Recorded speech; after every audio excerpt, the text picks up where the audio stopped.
भगवान श्रील प्रभुपाद की जय। गुरु महाराज की जय। नमः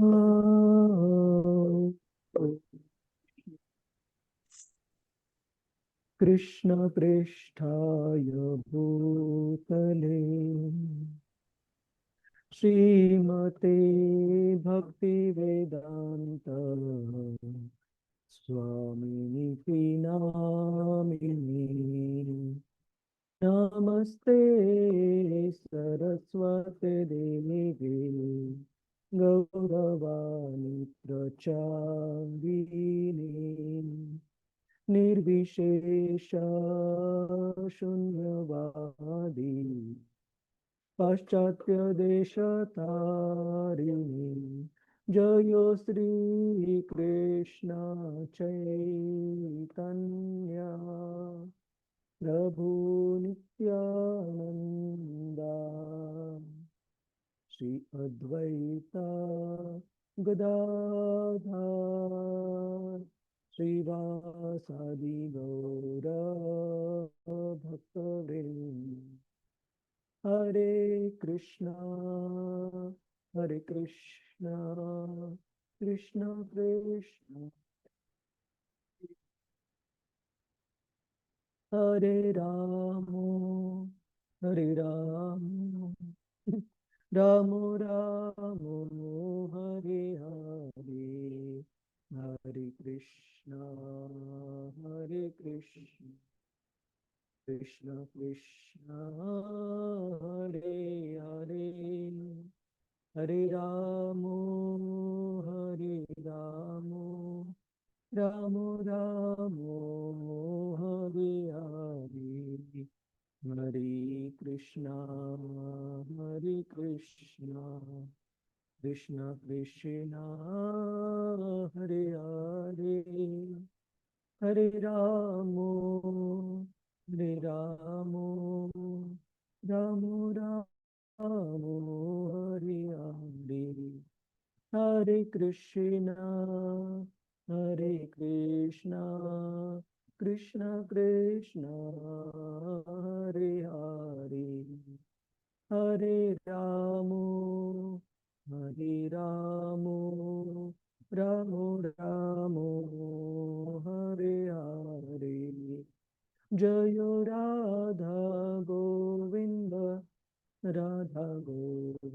श्री राधे। जय गौरानिताय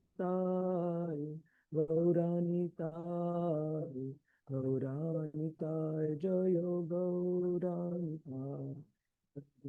प्रभुपाद प्रभुपाद प्रभुपाद। जय जय गुरुदेव गुरुदेव गुरुदेव। हरिनाम संकीर्तन की जय। श्रील प्रभुपाद की जय। गुरु महाराज जी की जय। हरे कृष्णा प्रभु जी, नमस्कार। हरे कृष्णा माता जी। हरे कृष्णा प्रभु जी, Savita here. Prabhu ji, I have two issues from the last week's exam हाँ regarding the submission of the PDF. हाँ Number one, the system was saying you can submit a file of up to 200 Mbps, but it was not accepting even 2 Mbps file. Number two, the system allows us to submit only once, and if any such problem occurs, for example, last week I was not able to submit even a file of 2 Mbps, then my chance is gone. I cannot resubmit. I can't. Then I had to take help of Mani Mataji to submit my paper. ठीक है। Thank you. Thank you माता। Noted माता जी। ये operational issue है तो मैं separately बात करता हूँ रस आरती रूपा माता जी। We will take a look at it. ठीक है। ठीक है। हरे थैंक यू प्रभु। प्रभु जी, आपकी आवाज बहुत कम आती है प्रभु जी। पिछली बार भी बहुत समस्या हुई सुनने में, अब की बार अभी फिर आवाज अभी बहुत कम है ठीक है। प्रभु जी। अभी ठीक है संजय सेवक प्रभु जी। हरे जी प्रभु जी, हाँ थोड़ा सा हाँ, बेटर है। हाँ, तो मुझे बस एक बार मंगलाचरण प्रार्थना कहने दीजिए, उसके बाद मैं माइक होल्ड जी करता हूँ। ठीक है। जी जी। हरे कृष्ण, हरे कृष्ण। हरे कृष्णा प्रभु जी, दंडवत प्रणाम। हरे कृष्णा, दंडवत माता जी। ओम नमो भगवते वासुदेवाय।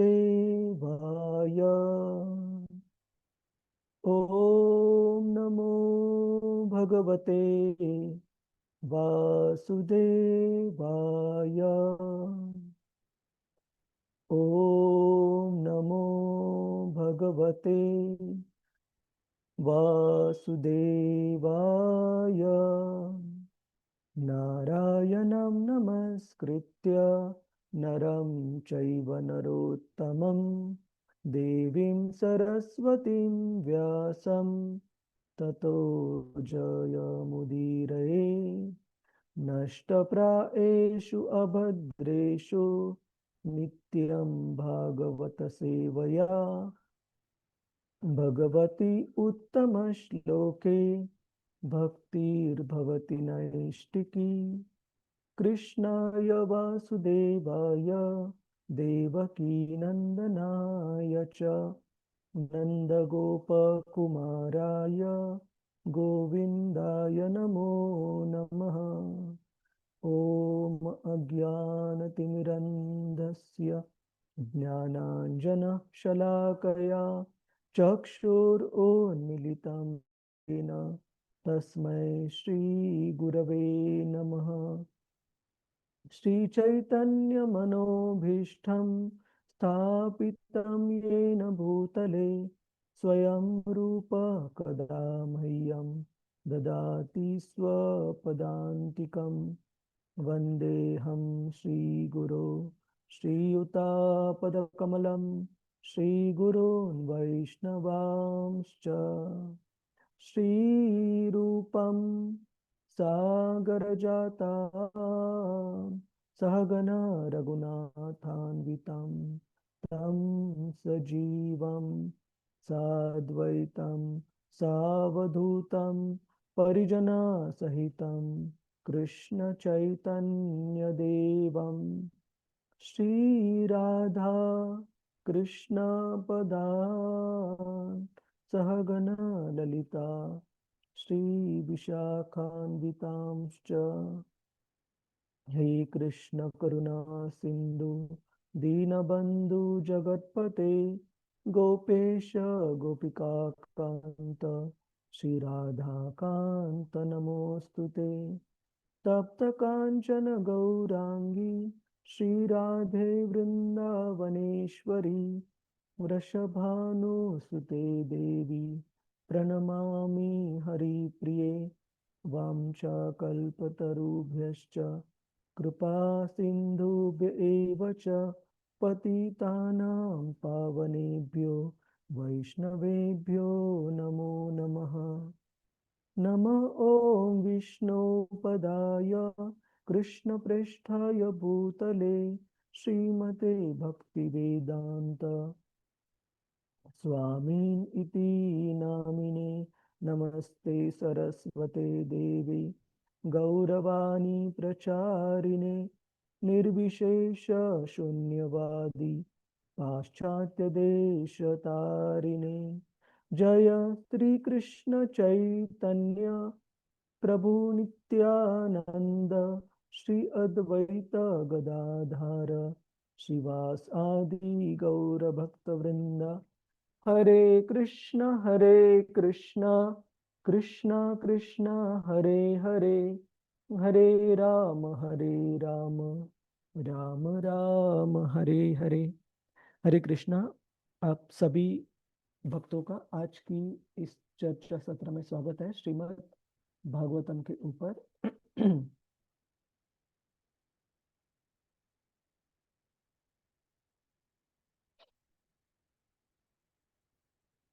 तो हम आज की चर्चा शुरू करने से पहले जस्ट एक अनाउंसमेंट, एक सूचना है। आपने शायद मैसेज देखा होगा ग्रुप चैट पर, इस्कॉन मैंगलोर ग्रुप पर, कि श्रील प्रभुपाद जी के एक वरिष्ठ शिष्य है श्रीमान अमरीश प्रभु जी, श्री अल्फ्रेड फोर्ड, जो कि फोर्ड मोटर कंपनी के जो संस्थापक है, हेनरी फोर्ड, उनके परपोते हैं, ग्रेट ग्रैंड चाइल्ड। और अमरीश प्रभु श्रील प्रभुपाद जी के एक बहुत महत्वपूर्ण आदेश, मायापुर धाम में टेम्पल ऑफ वैदिक प्लानिटोरियम का जो प्रोजेक्ट है, उसके प्रोजेक्ट हेड है श्रील प्रभुपाद जी ने उनको ये जिम्मेदारी सौंप दी थी उनके जीवन काल में, और प्रभु जी ने काफी अच्छे से निभाई है। और अभी जस्ट अगले साल 2026 में ये मंदिर खुलने जाने वाला है।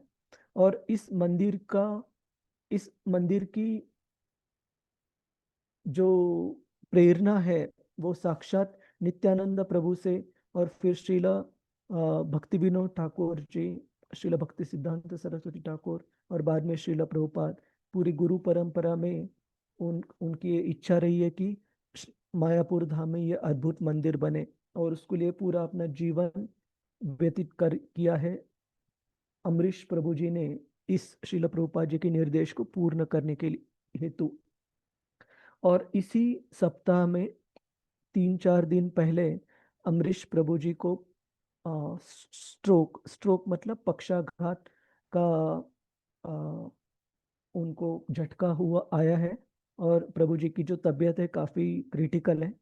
तो आप सभी से विनती है कि अपने अपने वैयक्तिक स्तर पर, या आप जो भी भक्ति वृक्ष में जो भाग लेते हैं, उसमें भी प्रभु जी की जल्दी से जल्दी ठीक होने के लिए और उनकी सुरक्षा के लिए कृपया प्रार्थना करें, ताकि इस प्रोजेक्ट के लिए, जिसके लिए उन्होंने अपना पूरा जीवन व्यतीत किया है, श्रील प्रभुपाद जी के प्रसन्नता के लिए, गुरु परंपरा के प्रसन्नता के लिए, उस प्रोजेक्ट को पूरा होते हुए प्रभु जी देख पाए। भगवान की अगर इच्छा है, श्रील प्रभुपाद जी की अगर इच्छा है तो ये सूचना थी। दूसरी एक अनाउंसमेंट है कि आप में से कई भक्तों को पता होगा कि पिछले कुछ वीकेंड से नियरली 4 वीकेंड से मेरी एक ट्रीटमेंट चल रही है दांतों की। तो हर सैटरडे, हर शनिवार रहती है, और अगले 3 वीकेंड तक, अगले 3 शनिवार तक ये चलेगी, जिससे मुझे बात करने में थोड़ी सी डिस्कम्फर्ट, थोड़ी सी कठिनाई है। लेकिन जैसे ये ट्रीटमेंट खत्म हो जाएगी तो फिर दुरुस्त, क्योंकि अभी मुंह में अलग अलग जगह पे इस ट्रीटमेंट की वजह से कुछ स्टिचेस हैं, तो जिससे बात करने में थोड़ी सी दिक्कत होती है। तो कुछ भी आपको अगर समझ में ना आए तो आप पूछिएगा, मैं फिर से दोहराने की कोशिश करूंगा। तो अभी हम शुरू करते हैं।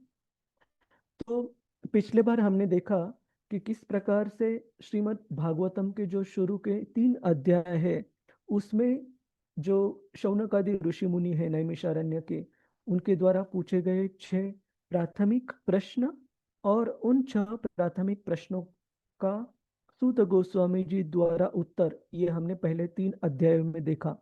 और हम चौथे अध्याय से देखते हैं कि शौनक आदि ऋषि मुनि सूत गोस्वामी जी को दूसरा सेट पूछते हैं प्रश्नों का, विशेषतः श्रीमद् भागवतम के इतिहास के बारे में जानने के लिए।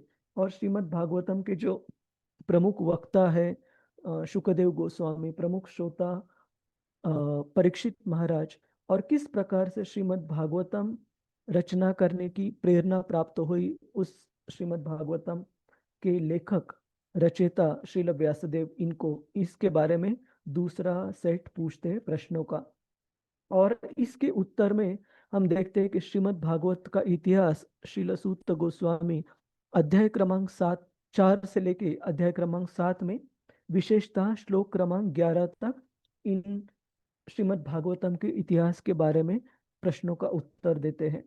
और श्रीमद् भागवतम के जो प्रमुख श्रोता है परीक्षित महाराज, उनका जन्म, उनका कार्य और उनके अंत के बारे में जो प्रश्नों का उत्तर है सूत गोस्वामी देते अध्याय क्रमांक 7 में, श्लोक क्रमांक 12 से लेके आगे, वहां से लेके अध्याय क्रमांक 19 तक परीक्षित महाराज के जीवन कार्यकाल और उनके मृत्यु के बारे में चर्चा हुई है।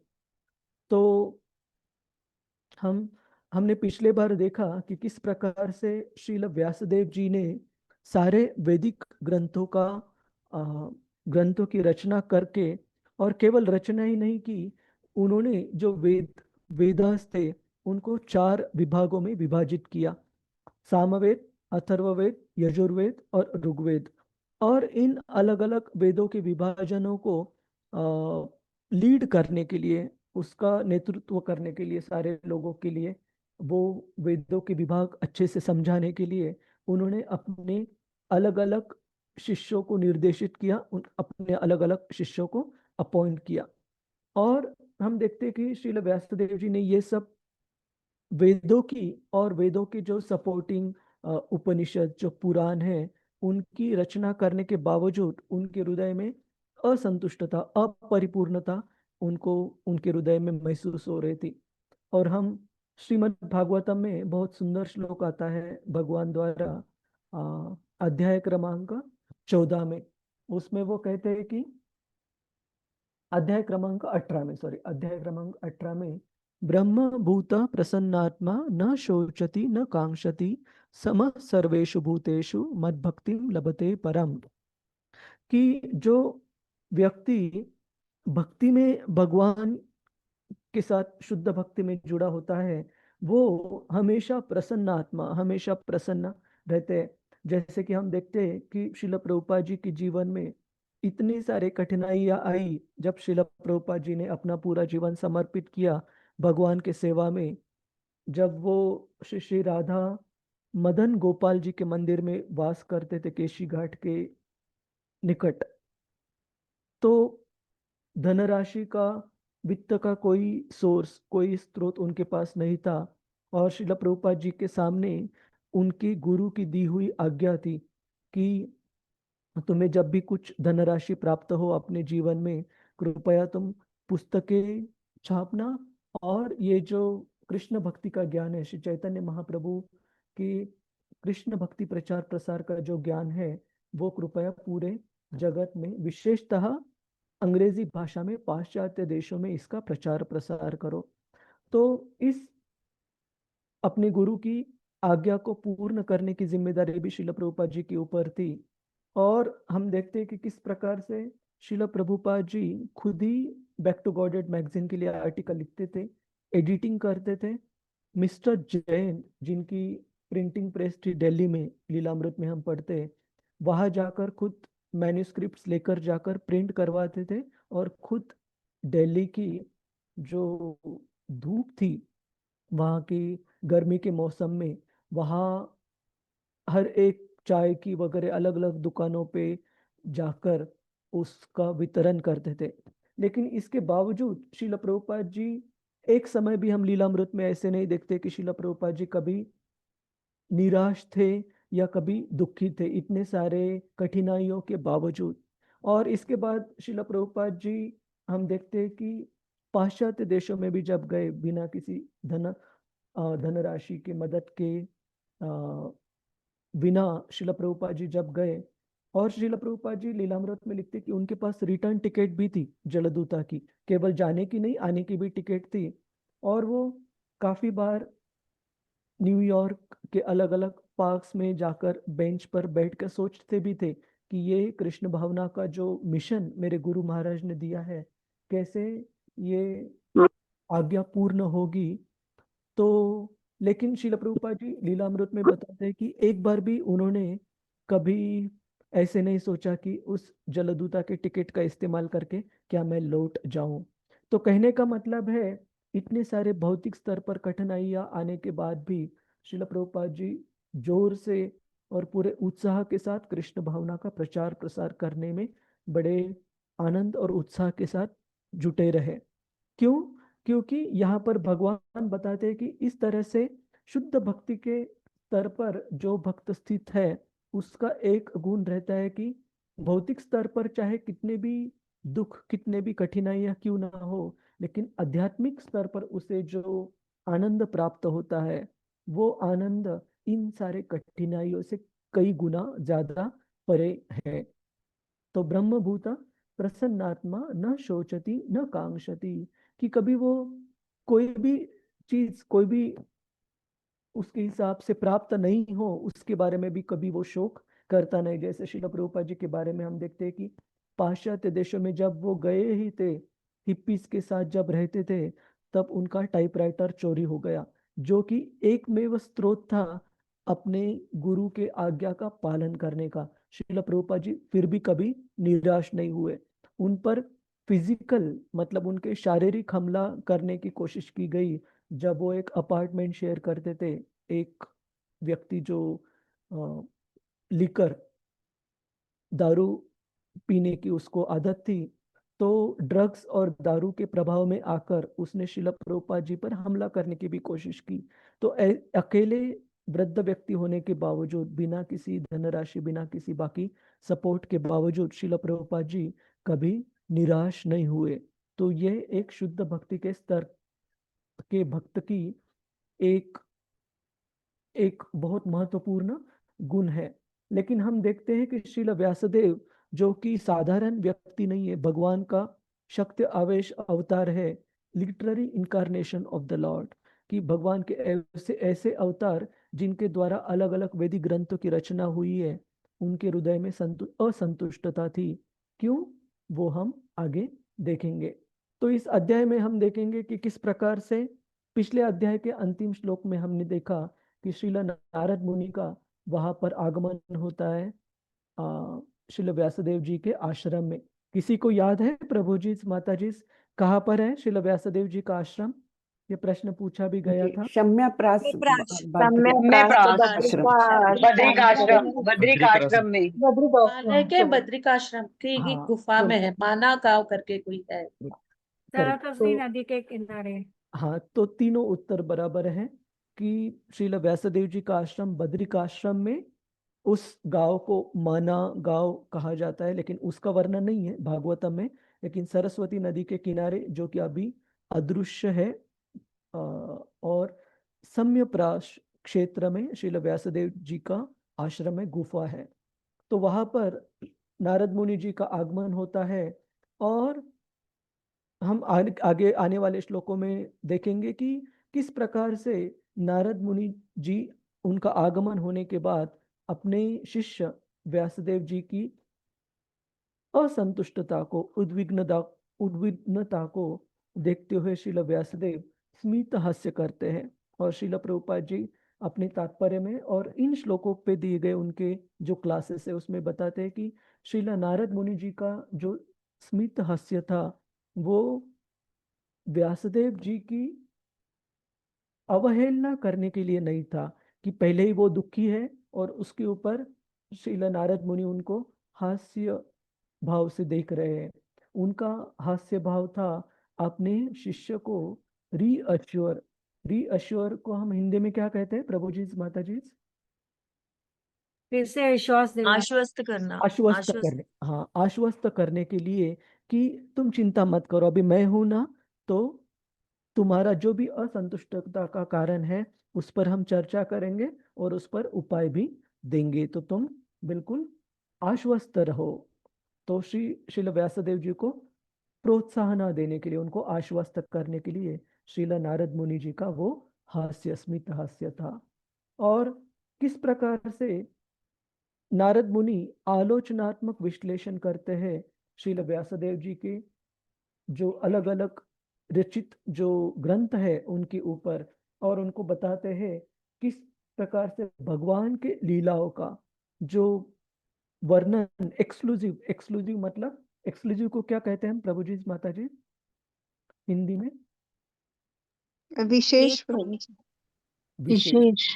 विशेषतया विशेषतः भगवान के लीलाओं का, भगवान के शुद्ध भक्ति का जो विशेषतः वर्णन होना चाहिए, जो कि किसी भी व्यक्ति की संतुष्टता का कारण है, वो आपने नहीं किया है।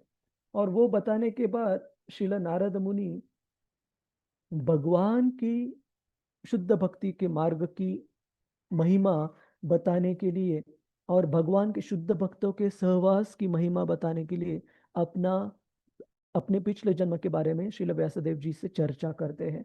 और जैसे मैंने काफी बार बताया कि ये जो अपना श्रीमद् भागवतम है, ब्रह्मा जी के इसी कल्प मतलब ब्रह्मा जी का दिन, इसी कल्प में घटित भगवान की अलग अलग लीलाओं का, भगवान के अलग अलग विस्तारित जो अवतार है उनके द्वारा किए गए अलग अलग लीलाओं का वर्णन है। लेकिन कुछ अपवाद जो है, जो कि ब्रह्मा जी के पिछले कल्प की घटनाओं को भी रेफरेंस जहाँ किया हुआ है, उसमें से ये एक अपवाद है श्रीला नारद मुनि द्वारा उनके पिछले जन्म का किया हुआ वर्णन, जो कि घटना हुई है ब्रह्मा जी के पिछले दिन में, पिछले कल्प में, उसके बारे में चर्चा होती है।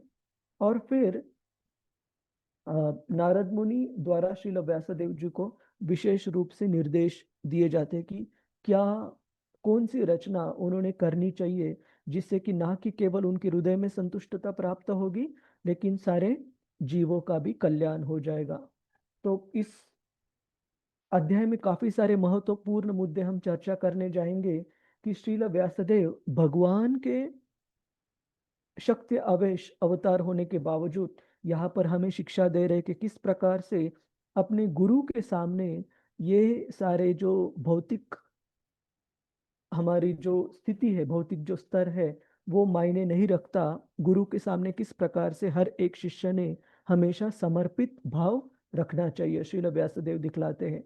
और श्रील नारद मुनि खुद सिखाते हैं कि किस प्रकार से कितनी भी कठिन स्थिति क्यों ना हो किसी भी व्यक्ति के जीवन में, अगर वो भगवान के शुद्ध भक्तों की शरण प्राप्त करता है तो हर एक जो पड़ाव उस व्यक्ति के जीवन में आएगा, उसमें वो भगवान की तरफ कैसे भक्ति में आगे बढ़ने के लिए इस्तेमाल कर सकता है। ये श्रील नारद मुनि खुद अपने जीवन से हमें ये सीख देंगे, शिक्षा प्रदान करेंगे।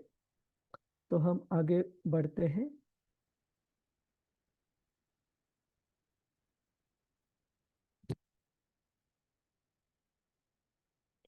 हरे कृष्णा।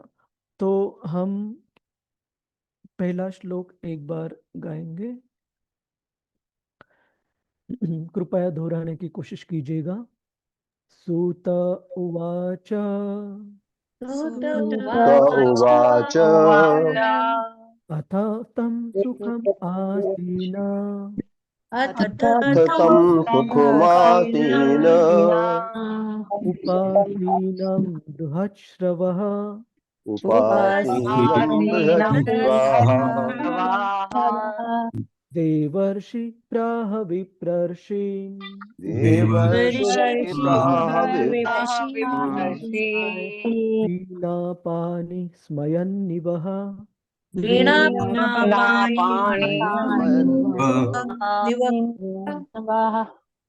हरे कृष्णा। प्रभु जी, माता जी, आप में से कोई पढ़ना चाहेगा? हाँ, वंदना माता जी। हरे कृष्ण। हरे कृष्ण। हरे कृष्ण प्रभु जी, दंडवत प्रणाम प्रभु जी। धन्यवाद माता जी। हरे कृष्ण। मूल श्री सूत गोस्वामी ने कहा, इस प्रकार देव ऋषि श्री नारद मुनि सुख पूर्वक बैठ गए और मानो मुस्कुराते हुए ब्रह्म ऋषि श्री व्यासदेव को संबोधित किया। श्री प्रभुपाद कीजिए। श्री प्रभुपाद द्वारा तात्पर्य। श्री नारद मुनि मुस्कुरा रहे थे क्योंकि वे महर्षि व्यासदेव को तथा उनके संतोष के कारण को भली भांति जानते थे। जैसे कि श्री नारद मुनि आगे बताएंगे, श्री व्यासदेव का असंतोष भक्ति योग को उचित ढंग से प्रस्तुत न करने के कारण उत्पन्न था। श्री नारद मुनि को यह त्रुटि ज्ञात थी और श्री व्यासदेव की दशा से इसकी पुष्टि हो गई। हरे कृष्ण प्रभु जी। धन्यवाद प्रभु जी। हरे कृष्णा। धन्यवाद माता जी। श्रील प्रभुपाद की जय। तो हम यहाँ पर देखते हैं कि भागवत में कहा गया है कि श्रील नारद मुनि को भली भांति ज्ञात था अपने शिष्य के असंतुष्टता का कारण। तो ये बात, इसके बारे में हम एक उदाहरण देखेंगे श्रील प्रभुपाद जी के जीवन काल से कि किस प्रकार से भगवान अपने शुद्ध भक्त को परमात्मा रूप में प्रेरणा देते हैं हर एक चीज जानने की जो उन्होंने जानना चाहिए। कि और इसके बारे में श्लोक क्रमांक 8 में भी वर्णन आता है कि किस प्रकार से एक शुद्ध भक्त, उसको हर एक चीज पता होती है। और हर एक चीज पता होने का मतलब क्या है? हर एक चीज जो भगवान उनको उनको जानना, मतलब भगवान उनको जो बुद्धि है वो देना चाहते हैं। भगवान उनको क्या जानना है ये तय करते हैं। वो हर एक चीज शुद्ध भक्त को पता होती है। शिला शिला प्रभुपाद जी के अलग अलग शिष्य थे जिनको उन्होंने अलग अलग देशों में प्रचार प्रसार करने हेतु भेजा। जैसे शिला तमाल कृष्ण गोस्वामी महाराज जी को शिला प्रभुपाद जी ने अलग अलग कम्युनिस्ट कंट्रीज में, जैसे चाइना हो, रशिया हो, अलग अलग कम्युनिस्ट कंट्रीज में उनको प्रचार प्रसार के लिए भेजा। उसी प्रकार से एक देश है हांगकांग। उस देश में शिला प्रभुपाद जी ने उनके एक शिष्य को भेजा जो कि जिनका कि काफी बड़ा योगदान रहा है अंतरराष्ट्रीय कृष्ण भावनामृत संघ में। आप में से कई भक्तों ने उनका नाम भी सुना होगा, भूरीजन प्रभु और उनकी पत्नी जगत तारिणी माता जी। तो ये जो पति पत्नी है विशेष इसलिए इस रूप से है कि इनका जो विवाह था वो श्रील प्रभुपाद जी ने खुद तय किया, और खुद तय किया इस प्रकार से कि जब उनके विवाह के लिए श्रील प्रभुपाद जी ने लंदन से माता जी को भेजा, तब श्री प्रभु जी ने पहली बार अपनी होने वाली पत्नी को एयरपोर्ट पर रिसीव करते हुए ही देखा, और एयरपोर्ट पर उन माता जी के साथ और एक भक्त को भेजा था जो कि प्रीस्ट, मतलब वो विवाह संपन्न करने वाले थे। तो बहुत ही श्रील प्रभुपाद जी के प्रति समर्पित ऐसे है भक्तों का कुटुंब था। उस प्रकार से हम बाकी भी कुछ भक्तों के उदाहरण देखते हैं। जैसे रशिया में श्रील प्रभुपाद जी ने दीक्षित किए हुए सबसे पहले भक्त अनंत शक्ति प्रभु, एक रशियन लड़का जिनको श्रील श्याम सुंदर प्रभु जी ने श्रील प्रभुपाद जी को मिलने के लिए होटल में लेकर आए थे, और केवल 3 दिन का समय था श्रील प्रभुपाद जी को कृष्ण भावना का जो सार है उस लड़के को प्रदान करने के लिए। और 3 दिन के समय में श्रील प्रभुपाद जी ने पूरे कृष्ण भावना का सार उस व्यक्ति को प्रदान किया, और उसको दीक्षा भी प्रदान की। नाम मिला अनंत शक्ति दास। और उनकी भी ऐसी ही कहानी है कि श्रील प्रभुपाद जी ने उनकी अनंत शक्ति प्रभु जी के पत्नी का नाम याद कर रहा हूँ मैंने उनको काफी बार सुना भी है। तो उन माता जी को अपने एक दूसरे शिष्य के साथ और अनंत शक्ति प्रभु जी के उसके साथ विवाह के लिए लंदन से भेजा। और सबसे पहली बार अनंत शक्ति प्रभु जी ने केवल रशिया के एयरपोर्ट पर ही माता जी को देखा।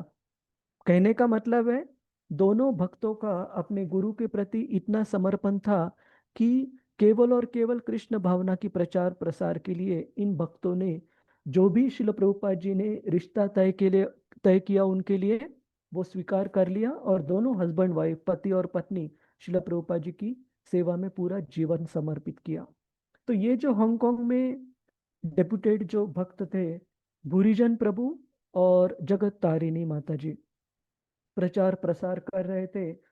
लेकिन कुछ समय बाद प्रचार प्रसार करने के बाद ऐसे हुआ कि किसी गलत एसोसिएशन, गलत जो एक इंस्टीट्यूट था उसके एक प्रतिनिधि के सहवास में प्रभु जी और माता जी आ गए, और श्रील प्रभुपाद जी ने जिस प्रकार से बताया गया जो मॉर्निंग प्रोग्राम है, सुबह की जो साधना है, उस साधना को ठीक तरीके से वो कर नहीं पा रहे थे दोनों प्रभु जी और माता जी।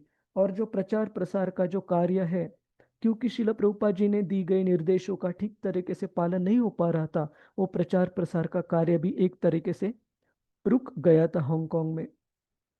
तो श्रील प्रभुपाद जी, जैसे हम यहाँ देखते हैं नारद मुनि, वो प्रकट हुए अपने शिष्य को संबोधित करने के लिए, उनके आश्रम में प्रकट हुए, और जो भी उनके जीवन में कठिनाई थी उसको भली भांति वो जानते थे नारद मुनि। उसी प्रकार से भगवान की प्रेरणा से श्रील प्रभुपाद जी को भी ये ज्ञात हुआ कि अपने जो शिष्य है उनके कृष्ण भावना में चलने में कुछ डाइवर्जन को हम क्या कहते हैं प्रभु जी माता जी? कुछ विघ्न या परिवर्तन परिवर्तन, कुछ मुश्किलें आई है जिसकी वजह से ये भक्त ठीक से कृष्ण भावना के आंदोलन को ना तो खुद पालन कर पा रहे हैं और प्रचार प्रसार भी रुक सा गया है। तो शिला प्रभुपाद जी खुद आए हांगकांग में, उन्होंने तय किया आने का। और जब भूरीजन प्रभु और जगत तारिणी माता जी, उन दोनों को पता चला कि अपने गुरु महाराज आने वाले हैं, वैसे तो ये भक्त समर्पित थे अपने गुरु के प्रति, लेकिन थोड़ी सी उनके जीवन में मुश्किलें चल रही थी गलत संग के कारण। तो उन्होंने एनीवे तैयारी काफी अच्छे से की शिला प्रभुपाद जी को एयरपोर्ट से लाने के लिए। और जहाँ पर मंदिर था वो काफी छोटा अपार्टमेंट था, तो उन्होंने एक अच्छे से होटल में रूम बुक किया अपने गुरु के लिए, और शिला प्रभुपाद जी को एयरपोर्ट से होटल ले जाने के लिए एक लिमोजिन, एक काफी बढ़िया कार भी उन्होंने हायर की, किराए पर ली। तो जब शिला प्रभुपाद जी का हांगकांग एयरपोर्ट पर आगमन हुआ, तो शिला प्रभुपाद जी ने जब सबसे पहली बार अपने शिष्यों के तरफ देखा, तो ऐसे काफी भक्तों ने कहा है, लीलामृत में भी वर्णन आता है कि शिला प्रभुपाद जी भगवान उनको जो भी ज्ञान प्रदान करते थे, जो भी चीजें चल रही है इधर उधर सब अंतरराष्ट्रीय कृष्ण भावनामृत संघ में, उसके प्रति शिला प्रभुपाद जिस व्यक्ति के, जिस भक्त के भी आंखों में देखते थे, वो काफी सारे भक्तों ने बताया है कि उनको ऐसे लगता था कि वो उनके हृदय में झांक पाते थे, क्या चल रहा है, क्या अनर्थ है, अपने गुरु सब देख पाते हैं। तो शिला प्रभुपाद जी ने जो देखा जगत तारिणी माता जी और भूरीजन प्रभु उनकी तरफ, तो काफी स्टर्न व्यू, मतलब काफी गुस्से से तो नहीं लेकिन काफी गंभीरता से देखा। तो ये दोनों काफी डर गए कि अरे शिला प्रभुपाद जी को शायद पता है यहाँ क्या क्या गड़बड़ चल रही है। तो जब होटल में जाने के लिए शिला प्रभुपाद जी को जब कार में बिठाया गया, तब भूरीजन, जगत तारिणी माता जी, भूरीजन प्रभु और शिला प्रभुपाद जी, ऐसे तीन भक्त, ऐसे तीन लोग कार की पिछली सीट पर बैठे। और लिमोजिन थी, इसलिए ड्राइवर और पिछले सीट के बीच में एक पार्टीशन था। तो जैसे ही कार में बैठे, कार निकली, शिला प्रभुपाद जी ने पहला प्रश्न पूछा भूरीजन प्रभु जी से कि आपकी मॉर्निंग साधना, सुबह का प्रोग्राम, सुबह की साधना, जो भी मैंने विधि बताई है, गुरुवाष्टकम हो, बाद में नरसिंह आरती, तुलसी आरती, और नाम जप के प्रति 10 जो अपराध है वो, और चैतन्य शिष्टाष्टकम, ये सारा मॉर्निंग सुबह की साधना कैसे चल रही है और नाम जप कैसे चल रहा है। तो भूरीजन प्रभु और जगत तारिणी माता जी चुप थे।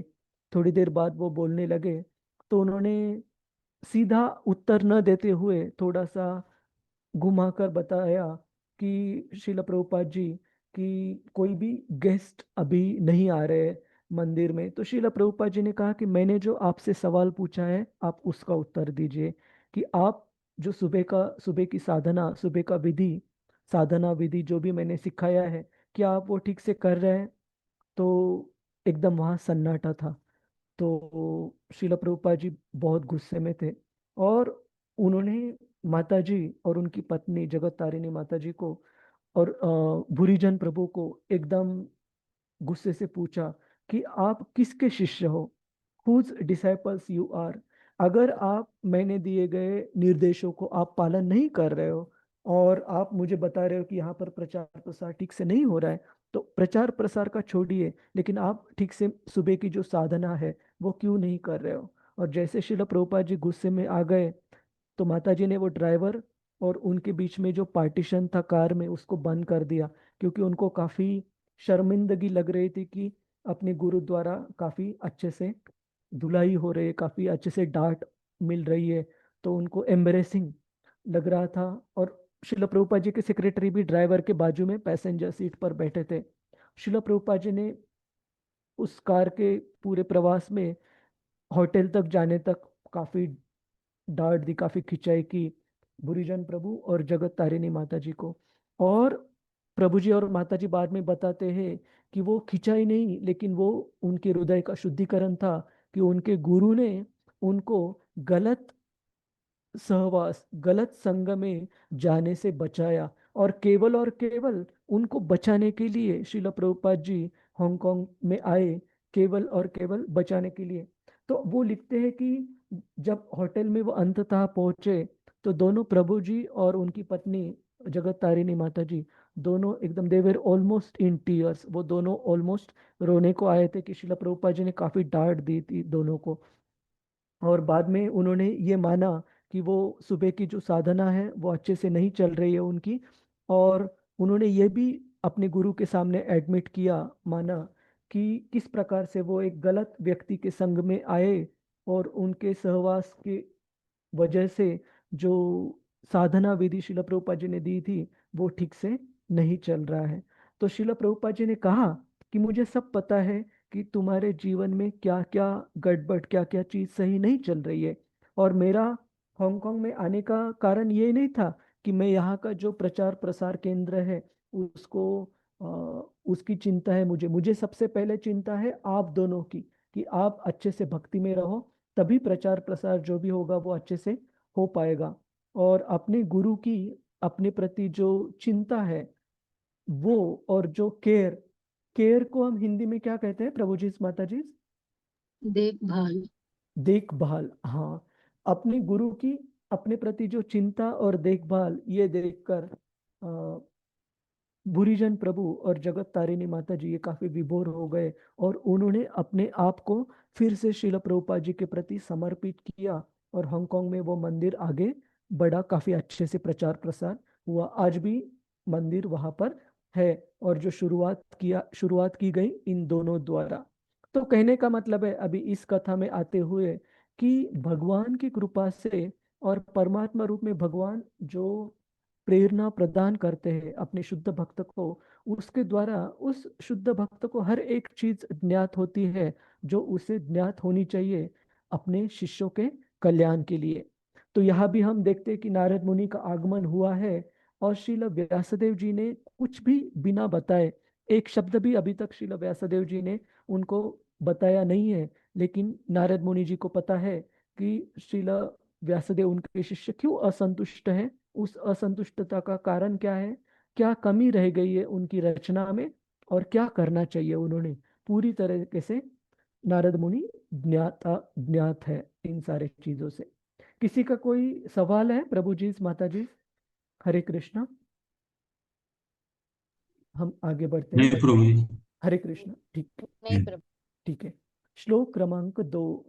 नारद उवाच नारद उवाच उवाच वाच पाराशर्य महाभाग पाराशर्य महाभाग महाभाग भवतः कच्चिदात्मना भवतः कच्चिदात्मना कच्चिदात्मना परितुष्यति शारीर सुष्ट शारीर आत्मा मानस एव वा। आत्मा मानस एव वा। हरे कृष्णा। रोहिणी सुहासिनी माता जी। हरे कृष्ण प्रभु जी, दंडवत प्रणाम। हरे कृष्ण। व्यासदेव जी को पराशर पुत्र संबोधित करते हुए श्री नारद जी ने पूछा, क्या तुम मन या शरीर को आत्म साक्षात्कार का लक्ष्य मानकर संतुष्ट हो? श्रील प्रभुपाद की जय। तात्पर्य श्रील प्रभुपाद जी के द्वारा नारद जी द्वारा व्यासदेव जी को उनके असंतोष के कारण का यह संकेत था। व्यासदेव जी को अत्यंत शक्ति संपन्न ऋषि पराशर के वंशज होने के कारण असामान्य पैतृक विशेषाधिकार प्राप्त था, जिससे उनके असंतुष्ट रहने का कोई कारण नहीं होना चाहिए था। महान पिता के महान पुत्र होने के कारण उन्हें चाहिए था कि आत्मा की पहचान शरीर या मन से ना करते। अल्प बुद्धि वाले सामान्य जन शरीर को या मन को आत्मा के रूप में स्वीकार कर सकते हैं, लेकिन श्री व्यासदेव को ऐसा नहीं करना चाहिए था। स्वभावतः कोई तब तक प्रसन्न नहीं रह सकता जब तक सचमुच वह आत्म साक्षात्कार को प्राप्त ना हो, जो कि भौतिक शरीर तथा मन से परे है। हरे कृष्णा प्रभु जी, धन्यवाद प्रभु जी। हरे कृष्णा। धन्यवाद माता जी। श्रील प्रभुपाद की जय। तो यहाँ पर हम देखते हैं कि श्रील नारद मुनि व्यासदेव जी को संबोधित करते वक्त कौन से शब्द का इस्तेमाल कर रहे हैं? पाराशर्य, कि पराशर मुनि के बेटे इस रूप में नारद मुनि उनको संबोधित कर रहे हैं।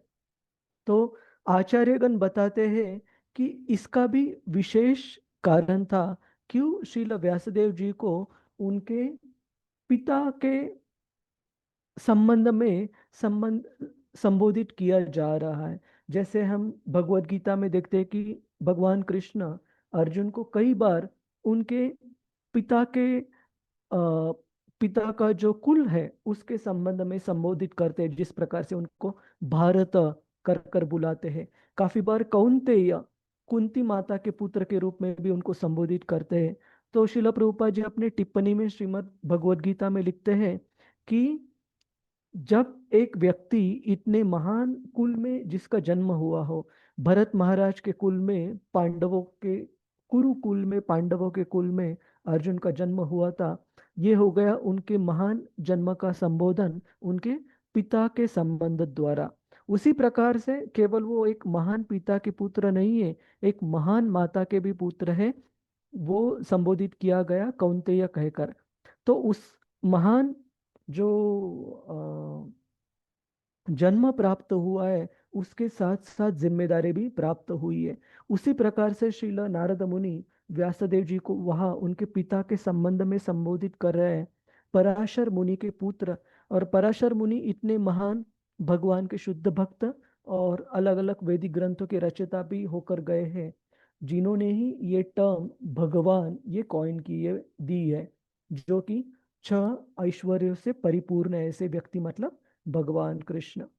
तो नारद मुनि उनको याद दिलाना चाहते हैं कि आप इतने महान मुनि, ऋषि मुनि, पराशर मुनि के बेटे हो, और फिर भी आपने क्या किया है कि आपकी जो भी लिखित रचनाएं हैं, अलग अलग वैदिक रचनाएं हैं, उसमें मन या शरीर को आत्म साक्षात्कार का लक्ष्य तुमने बताया है। भगवान के शुद्ध भक्ति के बारे में विशेष रूप से तो तुमने जानकारी दी ही नहीं है। और तुम ये मानते हो कि हम अगर हमारे पढ़ाई में, हमारे ग्रंथों में केवल और केवल शरीर या मन के भलाई के लिए ही अगर पढ़ेंगे, तो कैसे हम अपेक्षा कर सकते हैं अपने आप में पूर्ण रूप से आत्मसंतुष्टता का स्तर प्राप्त करने की? बिल्कुल असंभव है। तो इस प्रकार से आलोचनात्मक विश्लेषण जो श्रील नारद मुनि का है व्यासदेव जी के रचना के ऊपर, वो यहाँ से शुरू होता है। नारद मुनि यहाँ पर कह रहे हैं कि क्या तुम मन या शरीर को आत्म साक्षात्कार का लक्ष्य मानकर संतुष्ट हो?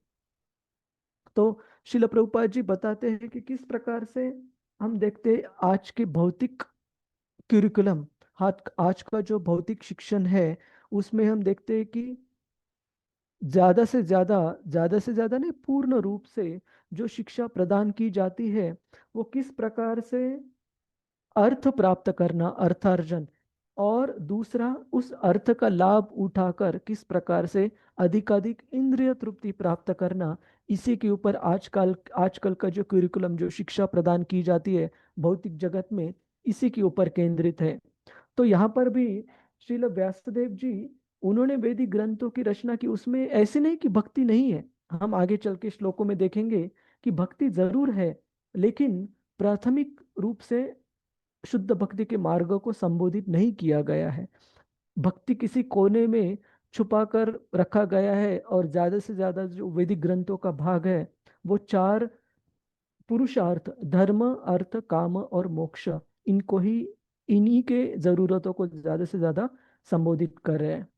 तो इसलिए नारद मुनि यहाँ पर पहला अपना आलोचनात्मक विश्लेषण देते हैं कि क्या तुम सोचते हो हे श्रील व्यासदेव कि मन और शरीर, इनको ही आत्म साक्षात्कार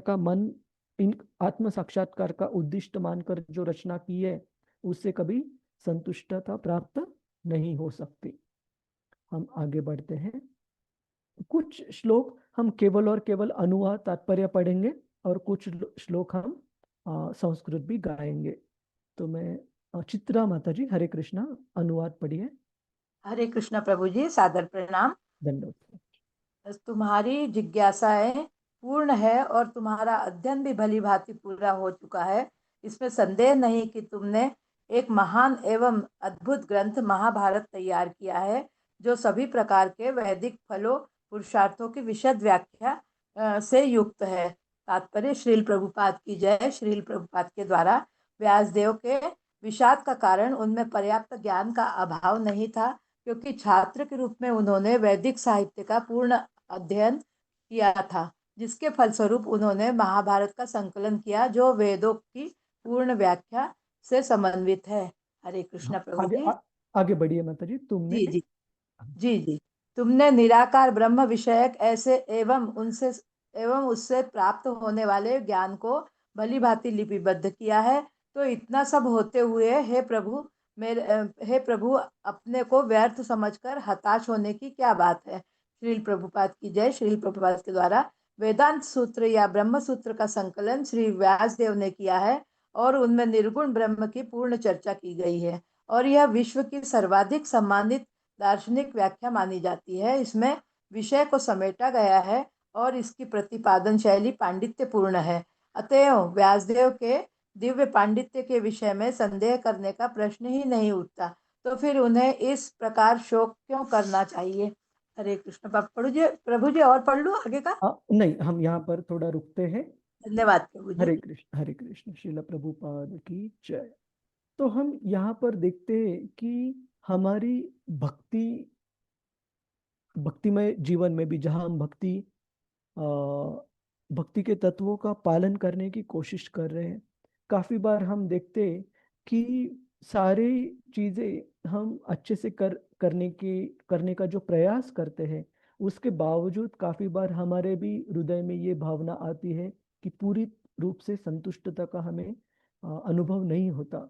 तो कभी भी ये चीज जाननी चाहिए, जैसे हमने शुरू के श्लोक में भी बताया कि ब्रह्मभूत प्रसन्नात्मा न शोचति न कांक्षति, कि सही में देखा जाए तो हम ब्रह्मभूत स्तर पर तो नहीं है। मैं अपने लिए तो बिल्कुल बोल सकता हूँ, लेकिन फिर भी अगर हम ब्रह्मभूत स्तर पर नहीं हैं, लेकिन भगवान के भक्ति मार्ग में अच्छे से जुड़े हैं, तो हम में से हर एक व्यक्ति को एक स्तर पर क्यों ना हो, जो संतुष्टता है, विशेषतः द फीलिंग ऑफ फुलफिलमेंट, मतलब भगवान ने जो भी हमें जीवन में दिया है उसके प्रति कृतज्ञता के कारण जीवन में एक स्तर पर क्यों ना हो, संतुष्टता प्राप्त होनी ही चाहिए, अगर हम अच्छे से भक्ति मार्ग का पालन कर रहे तो। और अगर कोई भक्त इसका अनुभव नहीं कर पा रहा है, तो ये जरूर जानना चाहिए कि हमारे भक्ति के तत्वों का पालन करने में कहीं ना कहीं कुछ गैप्स, कुछ कमियां रह रही है। और जो वरिष्ठ भक्त है, उनके द्वारा हमने भी जिस प्रकार से श्रील व्यासदेव भगवान के शक्ति आवेश अवतार विस्तारित रूप होने के बावजूद जिस प्रकार से अपने आप को समर्पित कर रहे अपने गुरु के प्रति एक नम्र भाव में, उसी प्रकार से हमने भी वरिष्ठ वैष्णवों के प्रति या अपने गुरु के प्रति समर्पित होना चाहिए, अगर हमें वो कमियां जाननी है। हमारी भी भक्ति मार्ग की जो भी क्रिया है, वो करने के बावजूद अगर हमें पूरी रूप से संतुष्टता प्राप्त नहीं हो रही है, तो हमें भी इसी प्रकार से गुरु या वरिष्ठ वैष्णवों से विश्लेषण करवाना जरूरी है। और वो विश्लेषण करवाते वक्त जो भी कमियां हैं, उसको जानने के लिए भी, उसको मानने के लिए भी हमने तैयार होना चाहिए। इस प्रकार के नम्रता का कोई फायदा नहीं कि गुरु या वरिष्ठ भक्त जब भी कोई कमियां बताए तो हम डिफेंसिव हो जाए, हम अपने आप को किस प्रकार से हम सही है वो अगर दिखाना चाहें, तो फिर उस नम्रता का कोई मतलब नहीं है। नम्रता का मतलब है, जिस प्रकार से हमने भूरिजन प्रभु और जगत तारिणी माता जी के अनुभव में देखा, उदाहरण में देखा, कि इस प्रकार से वो समर्पित थे अपने गुरु के प्रति। गुरु ने सबसे पहले तो हम उनका समर्पण देखते हैं कि उनके विवाह के संबंध में, कि किस प्रकार से उन्होंने एक दूसरे से विवाह किया, केवल और केवल अपने गुरु के निर्देशों अनुसार। ना तो लड़के ने लड़की को देखा था, ना कि लड़की ने लड़के को देखा था विवाह से पहले, लेकिन फिर भी अपने गुरु के ऊपर उतना विश्वास था कि वो पूरी तरीके से अपने गुरु की आज्ञा के प्रति समर्पित थे। और उसी प्रकार से बाद में भी उनके गृहस्थ जीवन में जब श्रील प्रभुपाद जी आए और उन्होंने काफी खिंचाई की, डांट लगाई, तब भूरिजन प्रभु और जगत तारिणी माता जी श्रील प्रभुपाद जी के प्रति उनके हृदय में कृतज्ञता का भाव था कि अपने गुरु हमें बचाने के लिए यहाँ पर आए हैं। तो उनकी डांट जो है वो मेरी हृदय का शुद्धिकरण करने के लिए काफी अच्छी है। मैंने जरूर इसका लाभ उठाना चाहिए और जो भी कमियां हैं हमारे भक्ति मार्ग में उसे दुरुस्त करना चाहिए। उन्होंने ऐसे कभी नहीं सोचा कि इतने सालों बाद पहली बार श्रील प्रभुपाद जी मिल रहे हैं और हमें किस प्रकार से आदान प्रदान हो रहा है। एक गुस्से में डांट सुननी पड़ रही है हमारे गुरु द्वारा, उन्होंने ऐसे कभी नहीं सोचा।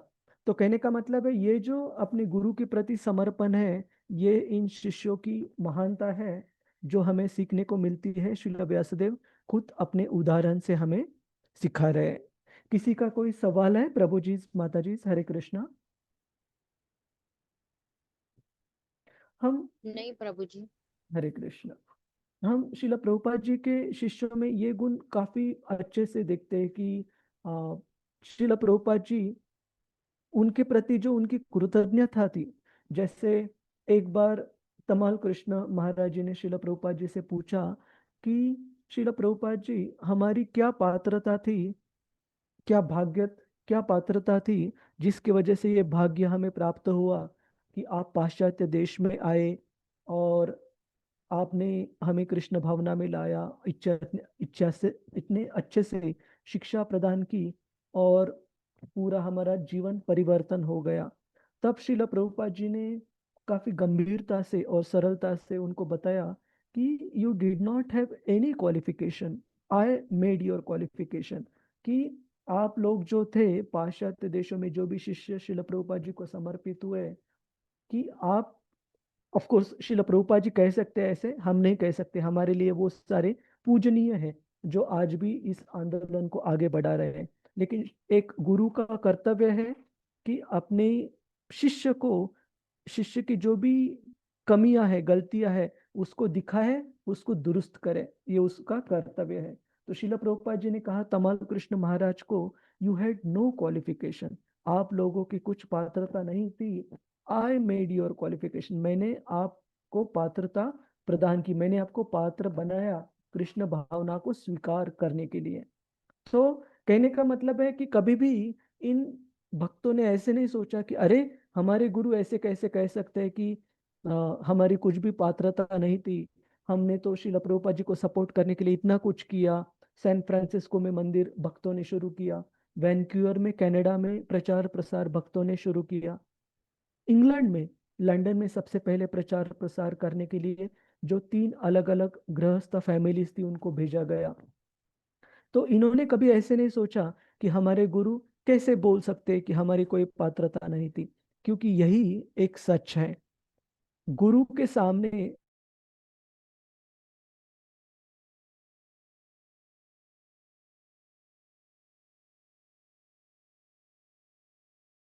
जो शिष्य का स्थान होता है वो हूँ अपने गुरु की शिक्षा प्राप्त करने के लिए, तो फिर वो माया में है। उसने हमेशा सोचना चाहिए कि ये तो मेरी केवल गुरु की कृपा है, मैं तो जन्मों जन्म नरक में यातना भुगतने के लायक हूँ, यह तो मेरी गुरु की कृपा है कि उन्होंने मुझे इस जन्म मृत्यु की जो श्रृंखला है उससे बाहर निकालने के लिए अपनी कृपा मुझे प्रदान की। तो ये कभी भी एक शिष्य की धारणा होनी चाहिए अपने गुरु के प्रति।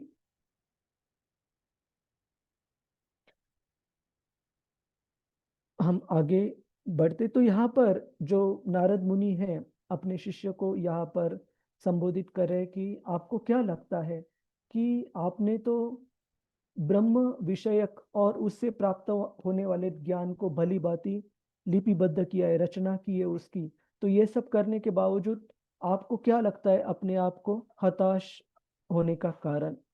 तो यहाँ पर श्रील व्यासदेव नारद मुनि जी को, उन्होंने जो भी प्रश्न पूछे नारद मुनि जी ने उनको संबोधित करने के लिए तैयार होते हैं। हम आगे बढ़ेंगे। किसी का कोई सवाल है? प्रभु जी, माता जी, हरे कृष्णा। नहीं प्रभु जी। नहीं माता जी, नहीं प्रभु जी। हरे कृष्ण। हम आगे बढ़ते हैं।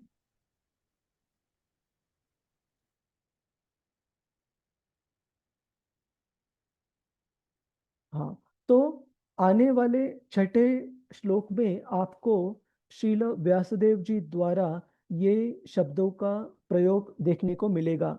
सवै भवान वेद समस्त गुह्यम।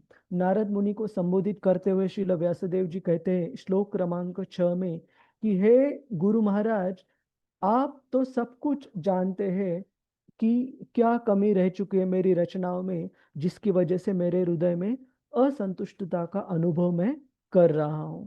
तो ये छठे श्लोक में हम देखेंगे। उपासितो यत् पुरुष पुराण। क्यों? क्योंकि गुरु जो रहते हैं, जैसे हम सुबह गुरु अष्टकम में भी गाते हैं, साक्षात हरित्वेन समस्त शास्त्रेर, कि भगवान के सबसे कॉन्फिडेंशियल सर्वेंट, मतलब जो भगवान कृष्ण के सबसे जो प्रिय उनके भक्त है, उनमें गुरु की, उनमें उनकी तुलना या गणना होती है।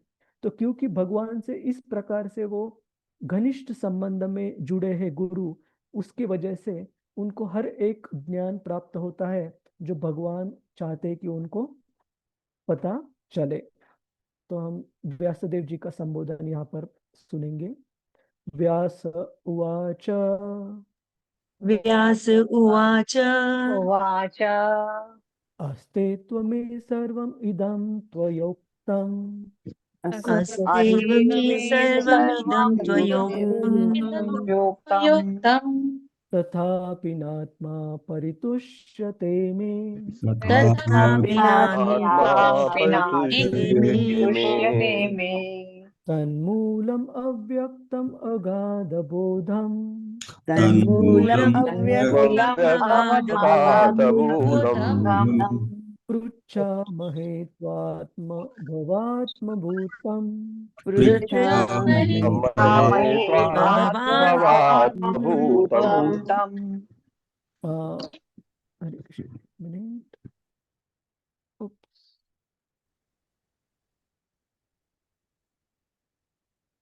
माउस में कुछ गड़बड़ हो गया।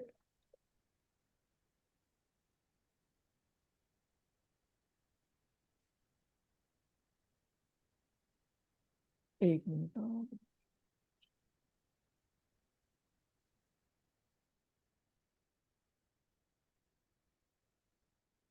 प्रतिरूपा माता जी, आप बताइए किसने हाथ रेज किया है? प्रभु जी अभी सबने सबसे पहले किसका? शशिमुखी ब्रजेश्वरी देवीदासी माता जी और निर्मला भारती माता जी ने किया है रिजल्ट, और राधा रति रूपिणी माता जी ने भी किया। नहीं, अभी जो है सुरमय माता हरे माधुरी कृष्ण देवी माता माता जी। जी। हरे कृष्णा, मेरा बार बार नेटवर्क इशू हो रहा है, मैं एग्जिट नहीं हो रही हूँ, बार बार नेटवर्क इशू हो रहा है। ठीक है माता जी, ठीक। सुरम्या माता जी, हरे कृष्ण। आप जी, हरे कृष्ण प्रभु जी, दंडवत प्रणाम। धन्यवाद। श्रील व्यासदेव ने कहा, आपने मेरे विषय में जो कुछ कहा वह सब पूर्ण रूप से सत्य है। इन सब के बावजूद मैं संतुष्ट नहीं हूँ। अतएव मैं आपसे अपने असंतोष के मूल कारण के विषय में पूछ रहा हूँ, क्योंकि आप स्वयंभू अर्थात बिना भौतिक माता पिता के उत्पन्न ब्रह्मा की संतान होने के कारण अगाध ज्ञान से युक्त है। तात्पर्य श्रील धन्यवाद। प्रभु जी। हम अगला श्लोक देखेंगे। तो यहाँ पर हम देखते हैं कि पिछले श्लोक में किस प्रकार से नारद मुनि ने श्रील व्यासदेव जी को संबोधित किया, पराशर मुनि के पुत्र के रूप में श्रील व्यासदेव जी को संबोधित किया। और इस श्लोक में जब श्रील व्यासदेव जी अपने गुरु को नारद मुनि को संबोधित कर रहे हैं, वो भी नारद मुनि को संबोधित कर रहे हैं आत्मभव भूतम, आत्मभव आत्मभूतम, कि ऐसे व्यक्ति, ऐसे जीव जिनका जन्म हुआ है ना कि एक साधारण माता पिता द्वारा, लेकिन ऐसे व्यक्ति जो आत्मभूतम मतलब स्वतः उत्पन्न स्वयंभू, वो है ब्रह्मा जी। क्यों? क्योंकि वो उत्पन्न हुए हैं भगवान श्री गर्भोदक्षाय विष्णु, उनके नाभि कमल से प्राप्त हुए कमल के ऊपर ब्रह्मा जी का जन्म हुआ है, इसलिए उन्हें आत्मभूतम कहा गया है, आत्मभव कहा गया है। स्वतः उत्पन्न हुए ब्रह्मा जी की जो संतान है नारद मुनि। और क्योंकि ब्रह्मा जी पहले व्यक्ति थे जिन्होंने भगवान से ये ज्ञान प्राप्त किया, तो श्रील व्यासदेव नारद मुनि जी की इस वरिष्ठ स्तर को भली भांति जानते हुए उनको कह रहे कि आप तो ब्रह्मा जी से के पुत्र है, ब्रह्मा जी से आपको ज्ञान प्राप्त हुआ है, तो कृपया जो भी मेरे रचना में, मेरे जीवन में जो भी कमियां रह चुकी है, आप कृपया बताइए कि मैं किस प्रकार से संतुष्टता को प्राप्त कर पाऊं। हम आगे बढ़ेंगे। कुछ कुछ जो तात्पर्य है प्रभु जी, माता जी, आप अपने खुले समय में पढ़िएगा, है ना, ताकि हम समय पर ये अध्याय पूर्ण कर पाए। हाँ माता जी, आप कंटिन्यू करिए। सुरम्य जी जी, एक हरे मिनट, कृष्ण प्रभु जी। हम ये श्लोक एक बार गाएंगे, महत्वपूर्ण श्लोक है, जी श्लोक क्रमांक 6।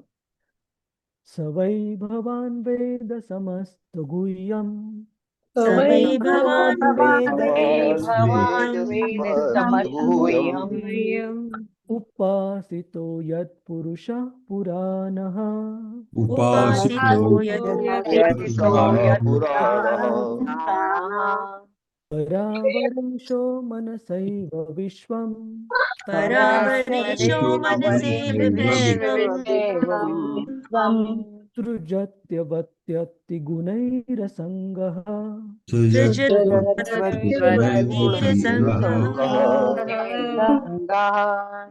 हरे कृष्ण। सुरम्य माता जी, जी कंटिन्यू। जी, दंडवत प्रणाम प्रभु जी।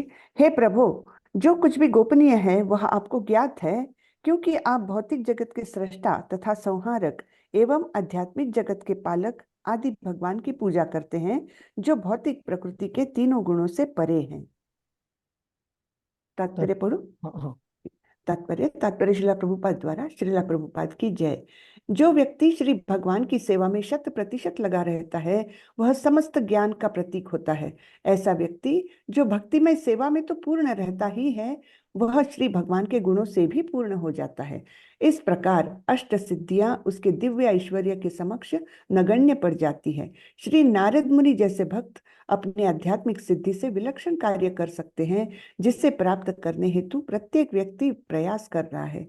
श्री नारद मुनि 100% पूर्ण जीव है, यद्यपि वे श्री भगवान के समान नहीं है। हरे कृष्ण प्रभु जी। धन्यवाद माता जी, हरे कृष्ण। तो यहाँ पर हम देखते हैं श्रील प्रभुपाद जी तात्पर्य में पहला वाक्य लिख रहे हैं, जो व्यक्ति भगवान की सेवा में 100% लगा रहता है, वह समस्त ज्ञान का प्रतीक होता है। तो ये मुद्दा हम थोड़ी देर पहले चर्चा कर रहे थे। तो एक बार श्रील प्रभुपाद जी जब एक न्यूज कॉन्फ्रेंस को हम हिंदी में क्या कहते हैं? न्यूज कॉन्फ्रेंस, जहाँ प्रेस वार्ता प्रभु जी, प्रेस वार्ता प्रभु जी। हाँ, प्रेस वार्ता, कि जहाँ की अलग अलग जो अखबार है उनके प्रतिनिधि आए हुए थे। तब ये मुद्दा, इस मुद्दे पर चर्चा कर रहे थे कि किस प्रकार से जो भी भगवान की सेवा में 100% जुड़ा है, ऐसे शुद्ध भक्त के लिए उसे हर कोई चीज ज्ञात होती है। तो वहीं पर जो उपस्थित सारे प्रतिनिधि थे अलग अलग न्यूज चैनल्स के वगैरह, उन्होंने, उनमें से एक व्यक्ति ने हाथ ऊपर किया और श्रील प्रभुपाद जी को प्रश्न पूछा कि स्वामी जी, आपने अभी कहा कि भगवान के भक्ति में जो भी 100% जुड़ा हो उसे सब कुछ पता रहता है। तो श्रील प्रभुपाद जी ने कहा हाँ।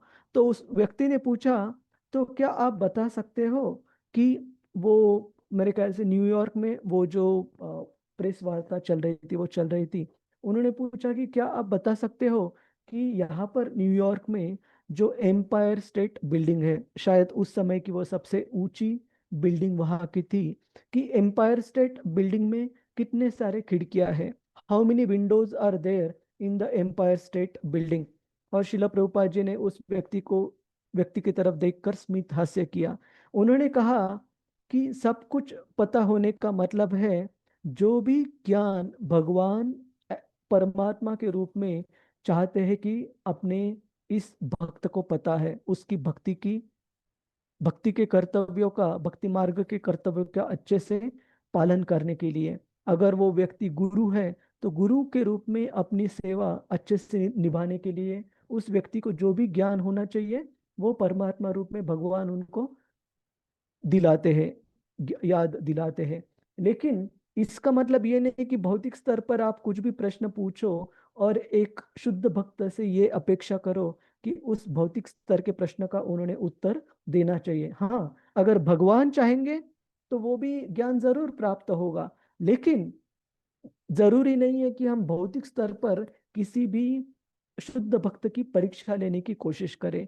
ये एक उस भक्त के प्रति अपराध है अगर भौतिक ज्ञान के स्तर पर उनकी अगर हम परीक्षा लेने की कोशिश करते हैं। तो जिस प्रकार से जो प्रश्न इस व्यक्ति ने पूछा वो एक it was absurd inquiry. Absurd inquiry मतलब निरर्थक प्रश्न था कि जिसका भक्ति के साथ कुछ लेना देना नहीं था। केवल भौतिक स्तर पर ज्ञान की परीक्षा करने के लिए वो व्यक्ति ऐसा प्रश्न पूछ रहा था। तो श्रील प्रभुपाद जी ने कहा कि सब कुछ पता होता है, मतलब वो पता होता है जो भगवान उनको ज्ञान प्रदान करना चाहते हैं, या जो भक्ति मार्ग के कार्य के लिए जो भी ज्ञान आवश्यक है वो सब कुछ उन्हें पता होता है। जिस प्रकार से बहुत सारे दूसरे भी उदाहरण हम हमारे ब्रह्म मध्व गौड़ीय संप्रदाय में देखते हैं कि एक बार वो आचार्य जिन्होंने भगवत गीता के ऊपर अपनी बलदेव विद्याभूषण भगवत गीता के ऊपर जिन्होंने अपनी टिप्पणी प्रस्तुत की, और जिनकी जो टिप्पणी थी वो अलग अलग 5 टिप्पणियों में से एक थी जिनको श्रील प्रभुपाद जी ने खुद रेफर किया अपने तात्पर्य देते वक्त। तो कहा जाता है कि श्रील बलदेव विद्याभूषण जब जयपुर के राजा के राज्यसभा में जब वो गए थे और जब उनको वहां पर चुनौती दी गई कि क्या आपके वैष्णव संप्रदाय में वैष्णव आचार्यों द्वारा रचित कोई गीता के ऊपर टिप्पणी है, तो ऐसे कहा जाता है कि उन्होंने कुछ दिन 3-4 दिन 1 सप्ताह का समय मांग लिया और उन्होंने जाकर अपने गुरु और जो अपने पूजनीय भगवान के विग्रह है गोविंद जी, उनको प्रार्थना की कि कृपया आप अगर चाहते हो कि मैं वैष्णव संप्रदाय को ठीक तरह डिफेंड करूं इस राज्यसभा में, तो आप कृपया मुझे मार्गदर्शन करें किस प्रकार से इस गीता के ऊपर वैष्णव टिप्पणी प्रस्तुत की जा सके। और उसी प्रकार से कहा गया है कि साक्षात गोविंद जी ने अपने इस महान भक्त को डिक्टेट की वो जो टिप्पणी है, इसीलिए उस टिप्पणी को मेरे ख्याल से जो नाम दिया गया है वो गीता गोविंद भाष्य। गोविंद भाष्य, ये श्रील बलदेव विद्याभूषण की जो टिप्पणी है भगवत गीता के ऊपर, उसे गोविंद भाष्य ये शीर्षक दिया गया। क्यों? क्योंकि भगवान अगर चाहते हैं वो अपने भक्त को हर एक चीज जो उसके सेवा के लिए जरूरी है ज्ञान कर सकते हैं। लेकिन इसका मतलब ये नहीं कि हम अपने भौतिक दृष्टिकोण से एक शुद्ध भक्त की परीक्षा लेना चाहे, उसके ज्ञान की परीक्षा लेना चाहे। ठीक है, अगर वो चीज उसके भक्ति के लिए जरूरी है तो भगवान जरूर ज्ञान देंगे, लेकिन हम भौतिक स्तर पर उसकी परीक्षा करना सही नहीं है। और एक बार श्रील प्रभुपाद जी से एक भक्त ने प्रश्न पूछा एक क्लास में। श्रील प्रभुपाद जी द्वारका का वर्णन कर रहे थे, किस प्रकार से श्रीमद् भागवतम में वर्णन आता है, कृष्ण बुक में भी वर्णन आता है कि द्वारका में 16,108 अलग अलग रानियों के लिए अलग अलग महल थे, और इतना अच्छे से ऑर्गेनाइजेशन था। साक्षात विश्वकर्मा ने वो जो सिटी थी वो भगवान कृष्ण की आज्ञा से डिजाइन की थी, और हर इतने सारे पार्क्स थे, जो वाटर कैनॉन्स मतलब कारंजे को भवर, हाँ वाटरफॉल्स हाँ, जो भी फवारे वगैरह रहते थे, सुशोभित ताकि सुशोभित नहरें, हाँ, तो वो सारे वहां पर पार्क्स वगैरह वहां पर बनाए गए थे। तो एक भक्त ने श्रील प्रभुपाद जी को प्रश्न पूछा क्लास के बाद कि श्रील प्रभुपाद जी द्वारका अगर इतने अच्छे से डिजाइन की गई थी तो उसमें ड्रेनेज सिस्टम कैसे थी कि 16,108 जो महल थे और बाकी भी महल रहे होंगे बाकी लोगों के, तो वहां से जो नाले का पानी था वो कैसे जाता था। और श्रील प्रभुपाद जी ने एक स्टेटमेंट में उनको कहा कि दिस इज एब्सर्ड इंक्वायरी, कि वर्णन हो रहा है भगवान ने स्थापित की गई इस द्वारका नगरी का, जहाँ की उन्होंने अपने जो प्रिय भक्त थे सारे यदुवंशीय कौटुंबिक सदस्य उनको रातों रात मूव किया मथुरा से लेकर द्वारका में, क्योंकि जरासंध आक्रमण कर रहा था मथुरा के ऊपर। तो वो जानने के बाद प्रश्न क्या है कि नाले जो है, जो ड्रेनेज वाटर है, उसकी व्यवस्था किस प्रकार से की गई थी। तो कहने का मतलब है कि एक भगवान के शुद्ध भक्त को इस प्रकार से भौतिक स्तर पर नापना ये बिल्कुल गलत चीज है। और श्रील प्रभुपाद जी ने भी कहा कि this is absurd inquiry. Absurd मतलब जिसका भक्ति में आगे बढ़ने के लिए, भक्ति में प्रगति करने के लिए इसका कोई उपयोग नहीं है।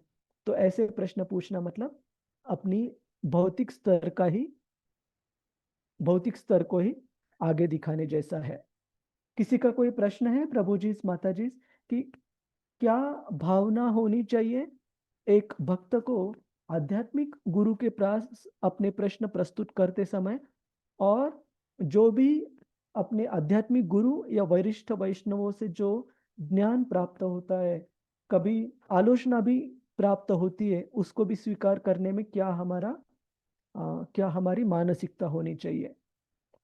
हरे कृष्णा। किसी का सवाल है प्रभु जी, माता जी, कुछ? हरे कृष्णा प्रभु जी। हरे कृष्ण। तो यहाँ पर ये अंतिम वाक्य है ना, श्री नारद मुनि 100% पूर्ण जीव है, यद्यपि वे श्री भगवान के समान नहीं है। तो यानी जैसे ब्रह्मा जी जो पूर्ण जीव है, 78% है ना उनका भगवान के यानी गुणों से, तो वैसे ही नारद मुनि भी उतने ही माना जाना चाहिए ना। करेक्ट करेक्ट माता जी। इनफैक्ट ये जो दूसरा यहाँ पर स्टेटमेंट है ना तात्पर्य में, वो भी आप देखिए कि ऐसा व्यक्ति जो भक्तिमय सेवा में तो पूर्ण रहता ही है, वह भगवान के गुणों से भी पूर्ण हो जाता है।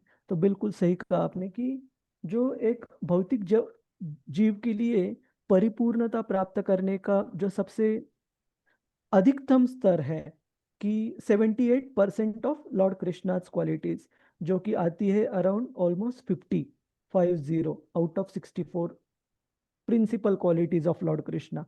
तो उतने गुण एक शुद्ध भक्त प्राप्त कर सकता है जी।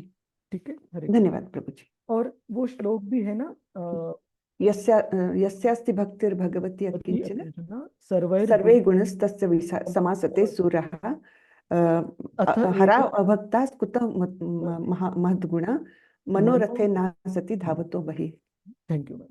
तो उसमें कहा है कि जो भी व्यक्ति भक्ति में भगवान के साथ जुड़ा हो, भगवान की दया से सूरा, जो अनेक अनेक देवता गण है, देवता मतलब ब्रह्मा जी भी एक देवता ही है, लेकिन सबसे श्रेष्ठ देवता है। तो ऐसे महान देवताओं के अच्छे से अच्छे गुण सब ऐसे भक्त में प्राप्त हो जाते हैं। हरे कृष्ण। हरे कृष्ण। हम आगे बढ़ते हैं।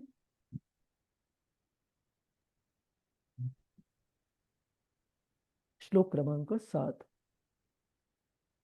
त्वं पर्यटन्नर्क इव त्रिलोकीम्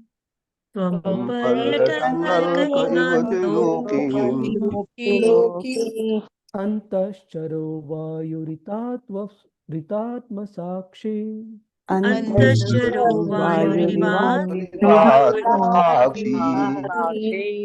परावरे ब्रह्मणि धर्मतो व्रतै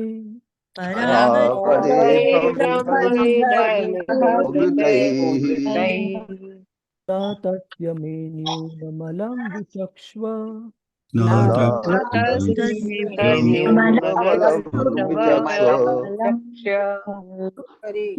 इस श्लोक में श्रील व्यासदेव नारद मुनि जी के महानता का विवरण दे रहे, किस प्रकार से वो त्रिकालज्ञ है और भगवान की दया से पूरे 14 लोकों में जहां भी वो जाना चाहे भगवान के सेवा में प्रचार प्रसार के लिए, वहां हर एक जगह पर जाने की इनको फ्रीडम है, इनको वो क्षमता प्राप्त है।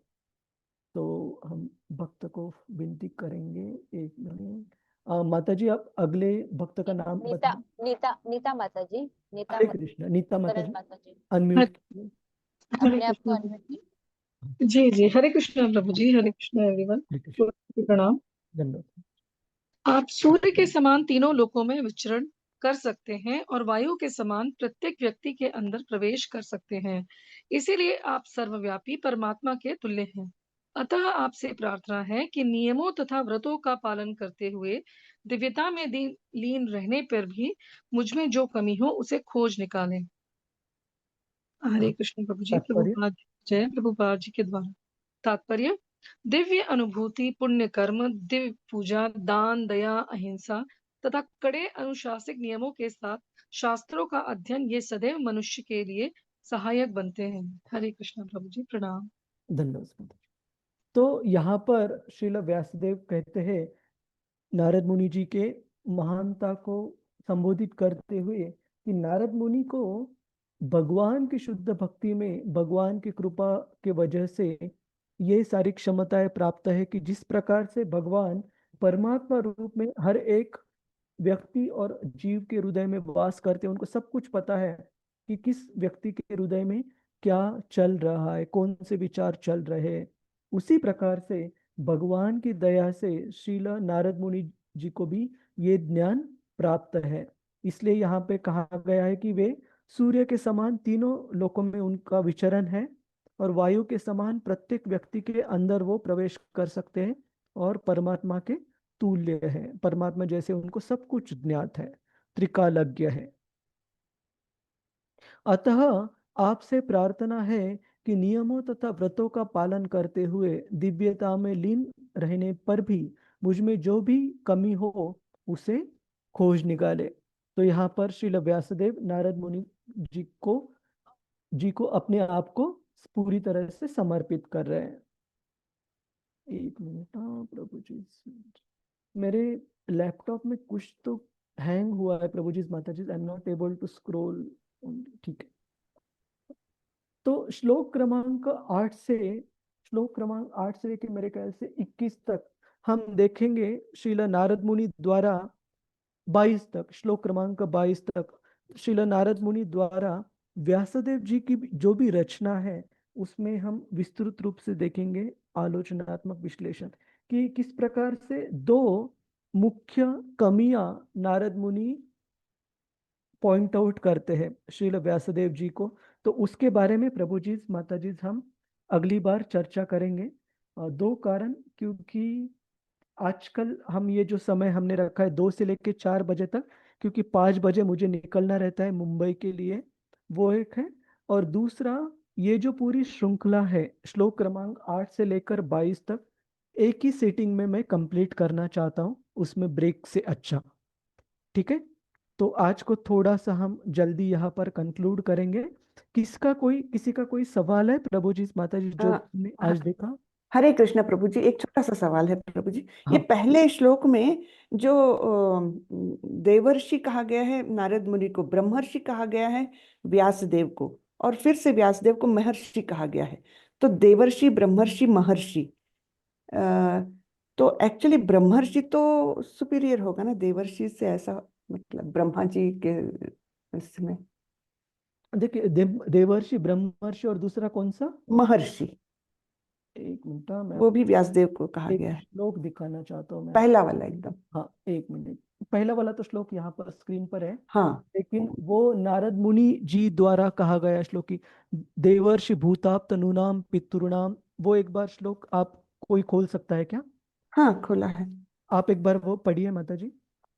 अथम तत्सुख नहीं, अथम तत्सुखम आसीनम। ये श्लोक नहीं, देवर्षि भूताप तनूनाम पितृणाम न किंकरो, वो वाला एक बार सर्च कीजिए। मेरा यहाँ पर चलता है ब्राउजर, तो मैं यहाँ पर खोल देता। आप देवर्षि भूताप नूनाम पितृणाम इतना सर्च कीजिए। देवर्षि नूनाम पितृणाम, कि ऐसे व्यक्ति जो भगवान के लिए भक्ति में पूरी तरह से समर्पित है, उसे किसी भी प्रकार के जो ऋण है उससे छुटकारा प्राप्त हो जाता है। तो कहने का मतलब है कि ऐसे व्यक्ति नारद मुनि जो कि भगवान की भक्ति में पूरी तरह से समर्पित है, कोई भी इसमें से विशेषण आप उनके लिए इस्तेमाल करो वो उनके लिए लागू ही है। उनकी तुलना की गई है साक्षात परमात्मा से। कहने का मतलब कि ऑफकोर्स वो एक जीव है, जीव तत्व है, विष्णु तत्व नहीं है, लेकिन भक्ति में समर्पण की वजह से उनका जो स्तर है, it is almost as good as the Supreme Lord, almost in terms of उनका जो क्वालिफिकेशन है। तो वो व्यासदेव जी जो कि भगवान के विस्तारित शक्ति आवेश अवतार है, उनको भी उनका भी विश्लेषण करने में सक्षम है। तो चाहे आप उनको देवर्षि कहे, ब्रह्मर्षि कहे या और भी कोई विशेषण लगाए, उनका जो स्तर है भक्ति में सर्वोच्च स्तर है। ठीक है माता जी, हरे कृष्णा। सुरम्य माता जी, जी जी प्रभु जी। वो श्लोक मिला आपको? जी यहाँ चैट में माता जी ने डाला है, मणि माता जी ने। हाँ, एक बार हाँ, पढ़िए आप, मुझे ना यहाँ एक पर नेविगेट नहीं कर पा रहा हूँ मैं। एक देवर्षि देवर्षि भूताप। भूता हाँ, पितॄणां पढ़ लो माता जी। देवर्षि भूताप हाँ, पितॄणां न किंकरो नायं ऋणिंच राजन सर्वात्मना यः शरणं शरण्यं गतो मुकुंदं परिहृत्य कृतम्। और हरे उसका मीनिंग दिया है। नहीं तो यहाँ नहीं दिया हुआ है। बेसिकली मीनिंग ये है कि जी ऐसे भक्त जो भगवान को पूरी तरीके से समर्पित है, सारे जो भी जिस प्रकार से ऋण ऋण मतलब डेट जो भी है वो उसके क्लियर हो जाते हैं, तो उस व्यक्ति की महानता की कोई मैक्सिमम लिमिट नहीं है। ठीक है, they are as good as the Supreme Lord in terms of their surrender and devotion unto the Supreme Lord. तो बाकी जो विशेषण लगाए गए हैं, जिस प्रकार से आपको और एक उदाहरण देता हूं कि ये जो भी महान भक्त है, किस प्रकार से महान, भगवान की भक्ति में समर्पण की दृष्टि से महान। इनके लिए श्रीमद् भागवतम में कुछ कुछ जगह पर भगवान शब्द का भी इस्तेमाल किया गया है, जैसे ब्रह्मा जी हो, शिव जी हो, और इवन कुछ जगह पर नारद मुनि जी के लिए भी भगवान शब्द का इस्तेमाल किया है। टिपिकली देखा जाए तो भगवान शब्द किसके लिए रिजर्व्ड है? केवल और केवल जो छह कृष्ण के लिए। भगवान श्री कृष्ण के लिए। हाँ, भगवान कृष्ण के लिए। कृष्ण के लिए रिजर्व्ड है। लेकिन कुछ कुछ जगह पर उनके कुछ विशेष भक्त जो कि भक्ति में एकदम पूरे रूप से समर्पित ऐसे शुद्ध भक्त है, उनके लिए भी इस्तेमाल किया गया है, just as a gesture of gratitude और gesture of appreciation for their position, उनकी भक्ति के सर्वोच्च स्तर को दिखलाने के लिए। ठीक है जी जी प्रभु जी, हरे धन्यवाद प्रणाम एक प्रभु जी। छोटा थैंक यू। सा भौतिक स्तर पर उदाहरण देता हूं मैं आपको। जब हमारे प्रधानमंत्री जब बीच में कुछ समय पहले रशिया विजिट करने के लिए जब गए थे, तो मैंने एक हेडलाइन पढ़ी थी कि वहां के जो राष्ट्रपति है, प्रेसिडेंट पुतिन, उन्होंने खुद कार ड्राइव की हमारे पंत प्रधान जी को लेकर जाने के लिए। तो वैसे देखा जाए तो वो at all as per the custom नहीं है, राष्ट्रपति है वो, खुद का तो उन्होंने मान रखना ही चाहिए, लेकिन उन्होंने ड्राइव किया ये दिखाने के लिए कि हमारा जो स्नेह है उस राष्ट्र के प्रति और राष्ट्र के जो प्रमुख नेता है उनके प्रति अपना स्नेह दिखाने के लिए खुद ड्राइव किया। उसी प्रकार से कभी कभी भगवान जो कि भगवान कृष्ण के लिए संबोधित करने के लिए विशेषण इस्तेमाल होता है, कभी कभी उनके स्नेहवश उनके महान भक्तों के लिए भी इस्तेमाल होता है। ठीक है माता जी? जी प्रभु जी, धन्यवाद प्रणाम प्रभु जी। Hare thank you Krishna, thank you Hare प्रभु जी। कृष्ण, बहुत बहुत धन्यवाद। और किसी भक्त का कोई सवाल है? हरे कृष्णा।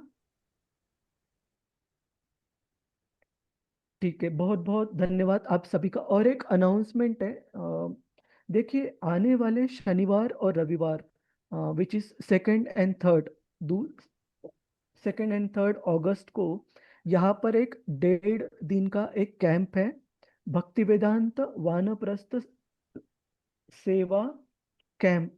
मतलब ऐसे भक्तों को ट्रेनिंग के लिए जो कि वानप्रस्थ आश्रम की ट्रेनिंग लेना चाहते हैं, प्राप्त करना चाहते हैं।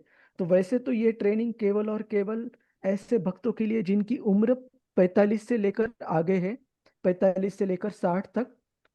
लेकिन वो क्राइटेरिया से थोड़ा कम होने के बावजूद मैंने रजिस्टर किया है जस्ट ये जानने के लिए कि किस प्रकार से ये ट्रेनिंग प्रदान की जाती है और क्या क्या ऑप्शंस अवेलेबल है, सेवा के क्या क्या ऑप्शंस अवेलेबल है। तो मैंने रजिस्टर तो किया है इस प्रोग्राम के लिए, लेकिन मैं रति रूपा माता जी द्वारा आप सबको बताऊंगा कि एग्जैक्ट शेड्यूल कैसे रहेगा। तो अगर संडे को भक्ति वैभव मुश्किल है तो मैं सोच रहा हूँ रतिरूपा माता जी कुछ और स्लॉट सिर्फ एक हफ्ते के लिए हम देखेंगे फिर। ठीक है? ओके प्रभु जी, चलेगा नेक्स्ट। हाँ तो बताता हूँ मैं आपको जैसे ये वीक आगे बढ़ेगा। प्रभु ठीक जी है? हम भी वो रजिस्टर कर सकते हैं क्या? करने है क्या आपको? आपका अभी हाँ प्रभु जी। ये लेकिन मुझे देखने दीजिए। देखो सबसे पहले तो ये ना रेसिडेंशियल प्रोग्राम, रेसिडेंशियल मतलब मुझे मंदिर में रहना पड़ेगा 1.5 दिन अच्छा प्रोग्राम को अटेंड कर। तो मुझे देखने दीजिए कि ऑनलाइन भी इसका है क्या फैसिलिटी। और दूसरा क्या प्रभु जी और माता जी दोनों के लिए मैं देख के बताता हूँ माता जी। ठीक है? ठीक है प्रभु जी। हरे कृष्ण धन्यवाद। हरे कृष्ण। वांछा हरे कल्पतरुभ्यश्च कृपा हरे सिंधु कृष्ण प्रभु जी। पतितानां पावनेभ्यो वैष्णवेभ्यो नमो नमः। हरे कृष्ण। किसी का कोई सवाल था क्या प्रभु जी माता जी? हरे कृष्ण। एक टाइम सवाल था। हरे कृष्णा प्रभु जी। हाँ ये हाँ कृष्णा ये इसको अटेंड कर हरे संजय सेवक हरे प्रभु, एक मिनट संजय सेवक प्रभु जी बोलिए। हरे कृष्णा प्रभु जी, दंडवत प्रणाम। दंडोस प्रभु। ये सेम रजनी माता जी वाला एक क्वेश्चन था कि क्या हम भी अटेंड कर सकते हैं क्या? चलिए मैं बस पूछता हूँ प्रभु जी, पूछ कर मैं बताता हूँ आपको। धन्यवाद प्रभु, ठीक है? धन्यवाद। हरे हरे कृष्ण, बहुत बहुत धन्यवाद। हरे कृष्ण। हरे कृष्ण प्रभु जी। हरे कृष्ण प्रभु जी, थैंक यू प्रभु जी। हरे कृष्ण हरे दंडवत प्रणाम। कृष्ण प्रभु जी, प्रणाम आदर प्रभु जी। प्रणाम। हरे कृष्णा प्रभु जी, हरे प्रणाम। कृष्ण हरे प्रभु कृष्ण जी। प्रभु जी, दंडवत प्रणाम। हरे कृष्ण ज्ञान धन्यवाद। प्रभु जी। हरे कृष्ण प्रभु जी, हरे कृष्णा सादर प्रभु, प्रणाम। दंडवत प्रणाम। रतिरूपा माता जी आप ये मीटिंग बंद कर सकती है क्या? हाँ हाँ हाँ प्रभु जी, मैं बंद करती हूँ। कि मुझे ऑप्शन ही नहीं आ रहा है, वो हैंग हो गया है।